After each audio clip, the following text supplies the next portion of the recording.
This is VOA Africa.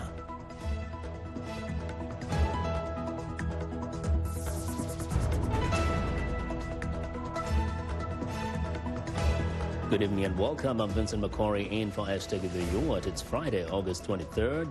This is Africa 54. The United States commemorates the 400th anniversary of the first enslaved Africans landing in America. Why are Zimbabwean rights activists opposing calls for lifting sanctions? We'll explain.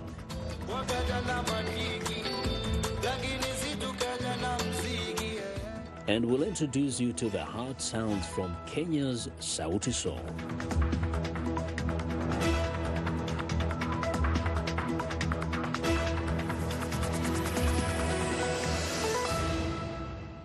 August marks the 400th anniversary of the landing of the first enslaved Africans in Virginia. Their arrival began what would become one of the darkest chapters in U.S. history, 224 years of slavery.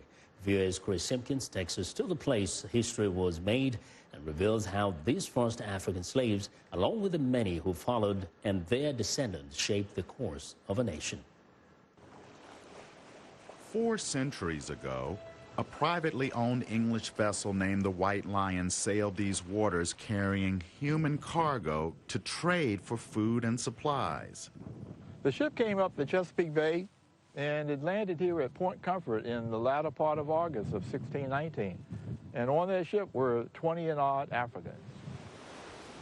Founder of Project 1619, Calvin Pearson, walks the grounds of today's Fort Monroe in Hampton, Virginia. On this strip of land called Port Comfort then, the first enslaved Africans landed in colonial Virginia. It marked the beginning of an odyssey of millions of Africans being brought to America as slaves for more than 200 years. The first Africans who were brought here were destined for a life of servitude.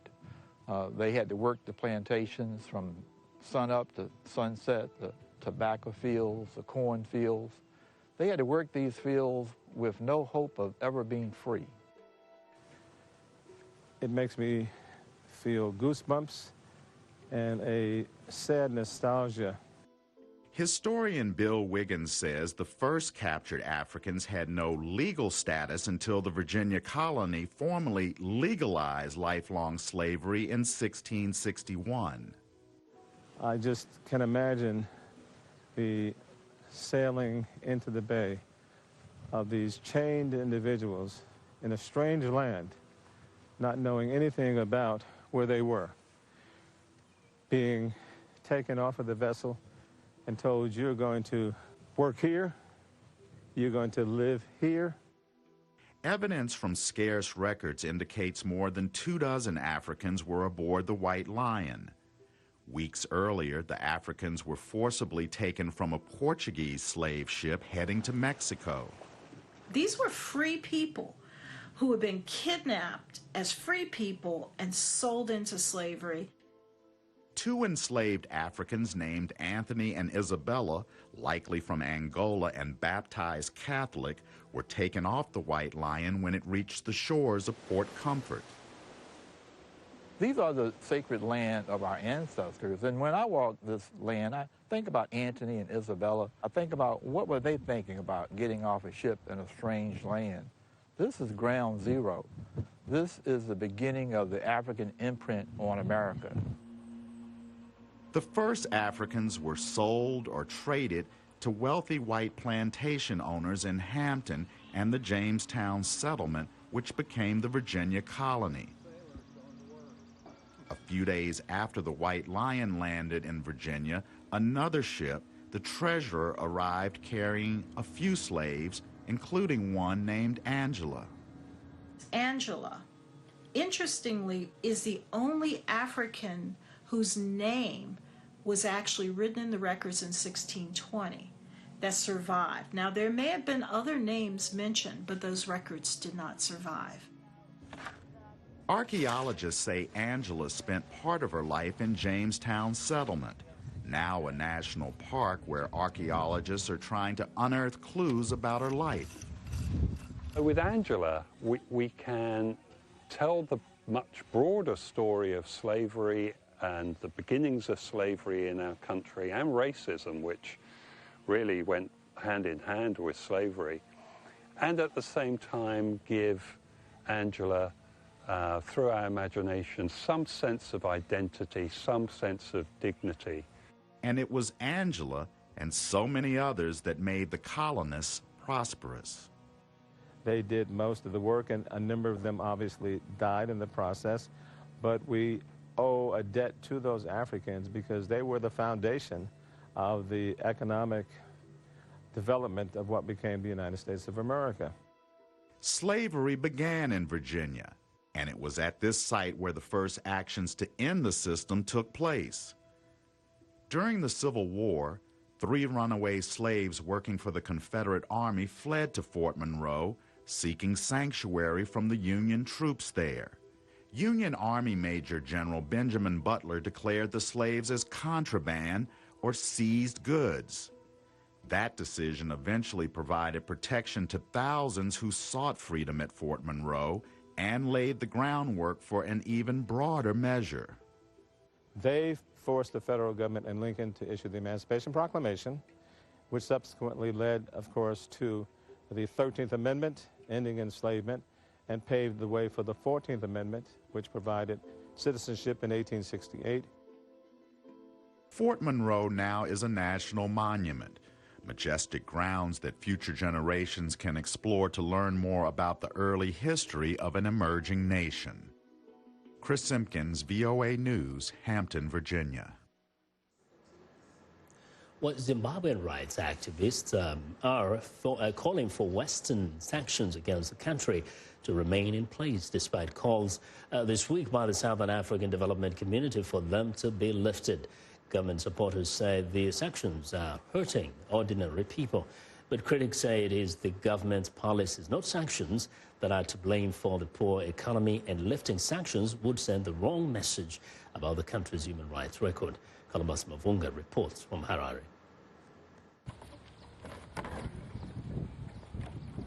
The pro-government group Coalition Against Sanctions has been camped outside the U.S. Embassy in Harare since February.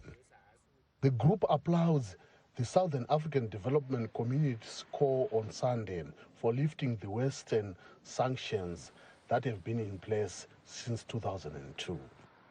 They were targeting our former president. Right now, he's no longer ruling this country, but the ones who are suffering are ordinary Zimbabweans.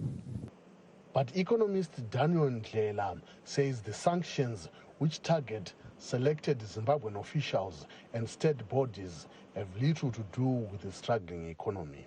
He says government mismanagement is to blame. The idea is that if sanctions are lifted, we will immediately have loans coming through. But that won't happen until we service the debts we owe to the IFIs, international finance institutions. People are saying that there's no food, there's no medicine, there's no textbook in a classroom in the rural area because of sanctions. That's a joke. The European Union and United States imposed sanctions on former Zimbabwe President Robert Mugabe's government for election rigging and rights abuses. But since 2017, under the rule of President Emmerson Mnangagwa, the situation has worsened, say rights activists. Activist Tatenda Mumbearara says he was abducted and beaten last week by state security personnel, an accusation they deny. So it would be wrong for anybody, any institution, or any progressive people to have, the sanctions removed on the falsehood that human rights situation is improved in Zimbabwe, because the reality is that actually they have worsened. We are in a far, far much worse situation. So if we got sanctions because of human rights abuses, what could actually be happening or should be happening is tightening of those sanctions. The U.S. in March extended sanctions against Zimbabwe by 1 year, citing the government's restrictions on media freedom and protests. Meanwhile, Zimbabwe officials are refusing to allow protests against Mnangagwa's government for its handling of the economy. Columbus Mavunga for VOA News, Harare. Countries voted overwhelmingly on Thursday to regulate international trade in giraffes and in their skins and other parts.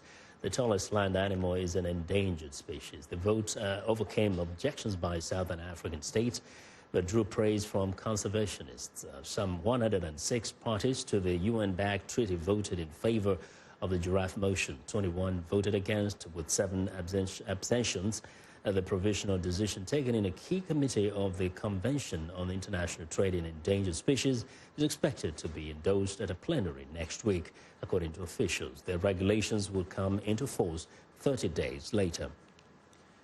After a heated debate, countries easily defeated a proposal by 4 southern African states, Botswana, Namibia, South Africa, and Zimbabwe, to allow controlled sales of their ivory stalks. Now, for generations, women in Ivory Coast have smoked the day's catch both as a delicacy and as a means of preserving fish. But authorities in the country, backed by environmentalists, say the age-old practice is a major factor in the disappearance of fish stock. Emma McCarthy has more. Smoking fish on a traditional grill, a way of life in Ivory Coast for generations. But authorities, backed by environmentalists, say the practice is killing the country's mangroves and depleting fish stocks in the process. Mangroves used to cover the entire length of the country's lagoons, deltas and estuaries. Stark new figures from the United Nations have found that, on average, Ivory Coast has lost around 10,000 hectares of mangroves a year since 1980. And villagers are starting to feel the effects firsthand.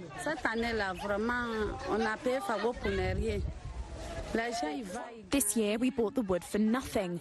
The fishermen go to sea and come back empty-handed, and we are hungry. We don't know what we are going to do in the village. It's really hard. But today, God smiled upon us, so we had a little bit of fish to smoke. Otherwise, the situation is really hard for us. Mangrove swamps provide a thriving nursery for marine species which would normally not be found anywhere else. They've also recently been recognised as a key component of the global carbon cycle as the most carbon-rich forests in the tropics. What we need today to rehabilitate the mangroves is around 400 to 450 million US dollars to take charge of the whole of the African continent's Atlantic coast. But at the level of individual countries, a few $1 million should be enough to restore and rehabilitate the ecosystems of the degraded mangroves.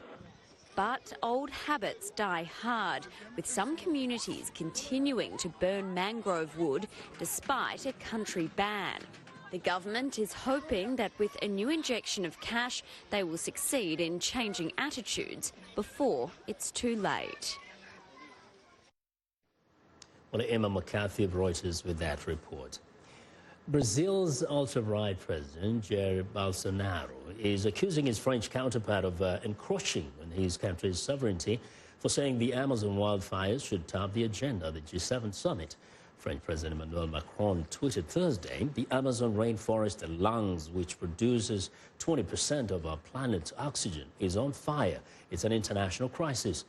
Bolsonaro tweeted the Brazilian government is open to dialogue based on data and mutual respect, but the French president's suggestions that Amazonian issues be discussed at the G7 without the participation of the countries of the region evokes a misplaced colonialist mindset in the 21st century.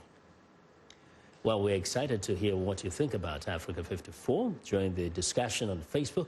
The address is Africa 54. We are also streaming our broadcast live on Facebook. Please watch and share our show with your friends. Also, check out our headlines 24/7 on voaafrica.com. Still to come on fresh Afro-pop beats from Kenya.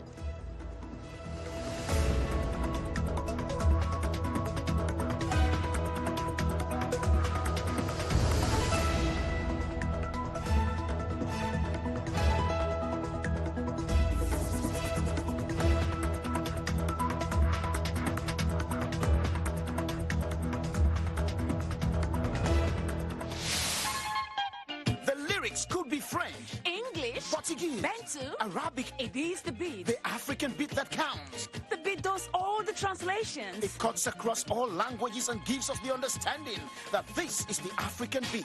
It is so distinct and adhesive. It binds us together. African Beat on the Voice of America. For more information, visit our website at www.voanews.com/AfricanBeat. I am Sheikh Sali, host and senior editor of VOA's international call-in talk show, Straight Talk Africa. Today we'll examine the tobacco industry. We pretty much touch on anything that you can think of. Politics, health issues, human rights issues, you name it, we talk about it. The issues that we discuss are pertinent to most people on the African continent. A very, very rare and unique opportunity to interact with their leaders.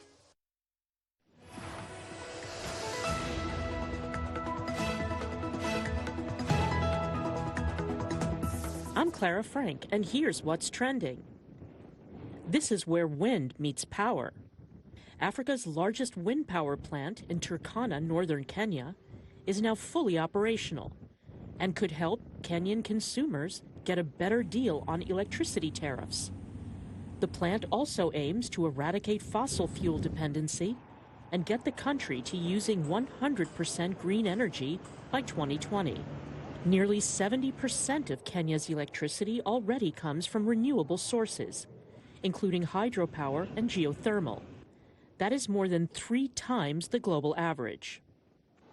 Next up, humanoid robots have stolen the limelight at the 2019 World Robot Conference that kicked off in Beijing. Weighing 77 kilograms and standing 1.45 meters tall, Walker from Ubtech is equipped with 36 high-performance servo joints and a force feedback system which enables the adorable humanoid robot to undertake many accurate jobs, such as screwing bottle caps and pouring liquids into cups with no splashback. And finally, Dwayne "The Rock" Johnson was the highest-paid actor of the last year, according to the latest annual rankings from Forbes. He climbed from his number 2 placing last year, despite his $89.4 million earnings actually being less than the $119 million he made in 2018. In the last year, he has starred in the Fast and Furious spin-off Hobbs and Shaw and the drama thriller Skyscraper. And he's producing films like Fighting with My Family and Shazam. And that's what's trending today. Well, a Russian court is expected to decide Friday on whether to extend the arrest of a former U.S. Marine held on suspicion of spying. Paul Whelan was brought to the court hearing on Friday. Interfax news agency is reporting that he said he was hurt by Moscow prison authorities. Whelan was arrested in late December in a Moscow hotel room after accepting a flash drive containing classified information. His lawyer says he thought the flash drive held holiday photos. Now, the White House appears to be abandoning its fight with Congress over whether to fund $4 billion in foreign aid and will allow the money to be spent. U.S. President Donald Trump considered cutting the spending on grounds that it was wasteful and unnecessary, but retreated when it became apparent that some key lawmakers were opposed. House Speaker Nancy Pelosi, who oversees the Democratic-controlled House of Representatives, says that withholding the money would have violated the good faith of reaching agreement on the long-term budget. Now, U.S. President Donald Trump and leaders of Britain, Canada, France, Germany, Italy, and Japan are gathering in France this weekend for the annual G7 summit. The summit host, French President Emmanuel Macron, has declared there will be no communique at the end of the summit because of disagreements between President Trump and the other leaders on key issues. Here's VOA White House correspondent Patsy Widakuswara. The French seaside resort town of Biarritz is gearing up for a summit of the world's largest advanced democracies known as the Group of Seven. Meanwhile, leaders of the G7 are bracing for an American president known for his anti-globalist outlook and sometimes combative stance against allies, says analysts. I have been following the G7 summits, G8 summits for some time, and this is really the first time I can actually sense the nervousness. At last year's G7 in Quebec, President Donald Trump threatened to halt trade relations with several member nations, called his host Canadian Prime Minister Justin Trudeau weak, and retracted his endorsement of a joint communiqué. On Wednesday, French President Emmanuel Macron declared there will be no communiqué, a first in G7 history, citing differences between Trump and other leaders on Iran and climate change. This posture on the world stage, which some see as belligerent, is in line with Trump's America First doctrine. It may serve him politically as he vies for re-election in 2020. Yet, some analysts say Trump is seen as a disruptive force in international forums. When the U.S. is leading these forums, they can get stuff done. When the U.S. isn't leading or isn't interested, then it's very hard for them to achieve anything. And I think that's been very visible in the last few G7s and G20s. The anxiety by G7 leaders over Trump underscores the uncertainty over the shift in America's international role at a time when the global economy is facing threats of recession. Since the end of the Second World War, we were used to have a leader of the free world that we were very comfortable with, and we're not seeing it anymore. Ahead of the summit, Trump again floated the idea of inviting Russia back into the group. He repeated his assertion why he believed Moscow was kicked out of the G8. Russia outsmarted President Obama. They took over during his term, not during mine, Crimea. In 2014, G8 members suspended Russia's membership over the annexation of Crimea, a Ukrainian territory which Moscow now still occupies.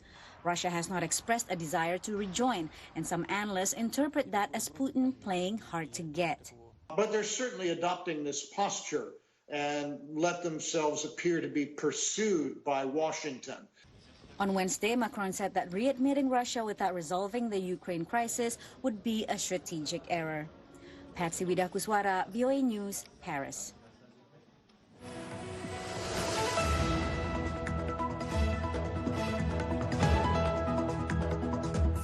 In our Friday entertainment report, Heather Maxwell, host of Music Time in Africa, and Kwame Ofori introduced Extravaganza, a music video by Sauti Sol, introducing Soul Generation, a new wave of fresh music talents who have been injected into the Kenyan music scene. Let's watch. Hello, everybody. I'm Heather Maxwell. I'm Kwame Ofori. Today, for Song of the Week, we have an amazing, hot new single from Kenya. It's called Extravaganza, and it's by Soul Generation. Let's get to it.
A forward pulse, almost like a little march. Of course. I love that. And I just also wanted to mention that Crystal Asige, she is visually impaired. She's visually impaired by her voice. Her voice. You guys should watch the video.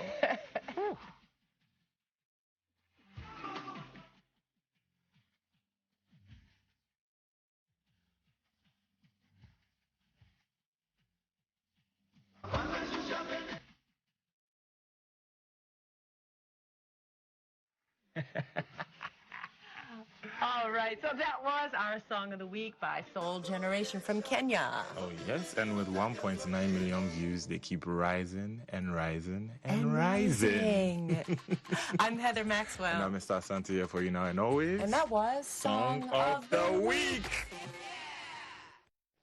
Well, indeed, that deserves to be the Song of the Week. Sauti Sol, you've done a good job there. It's always great when established musicians can bring in up-and-coming musicians to join them in, new productions that, of course, launch them into the big music scene that is Kenya now.